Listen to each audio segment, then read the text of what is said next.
how to set up your waterfall workflow using Gantt charts in Wrike. Hello friends, welcome to this tutorial. In this tutorial, I'll show you how you can set up your waterfall workflow using Gantt charts in Wrike. Let's go. The first step is to sign in into your Wrike account, your Wrike account. Once you're signed in, you'll be brought to the inbox page automatically where you would see the recent things you've done on your Wrike account, and then by the left side of the screen, you'll see other options as well. So once you can see this, the next thing to do or the next thing to note is that you should break down your projects. Divide your project into smaller manageable tasks that would collectively achieve the overall objectives of the project. All right. So for example, I'll be working on the marketing team space.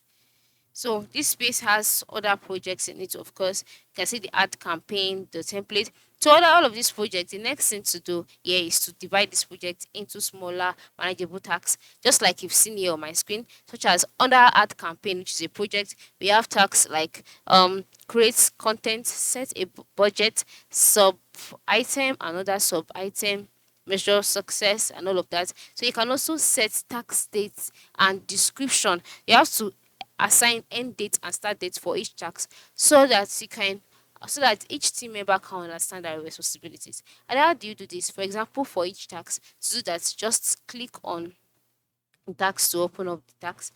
And then once you click on the task, by the right side of the screen, a window would pop open where you can now go ahead and assign due dates and start dates and even description so that each person can understand this or rule. So after clicking on the tax to open it up, you can see description. You can add a description for the tax in here, and then you can add some items, and then you can see the dates. By the time you click on it here, you can then choose the start and end date for further efficiency. Then you can also switch to timeline view. And then how can you switch timeline view? Let's cancel this. Okay, it's loading. All you need to do is to move to the top part of the screen and then click on all, and then the box displayed, click on add view.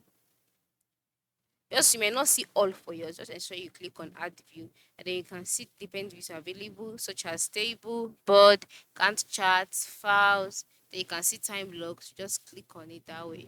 Then once you click on it, after a while, the timeline view would be created, and then you can always see your tasks laid out on the Gantt charts here using the view.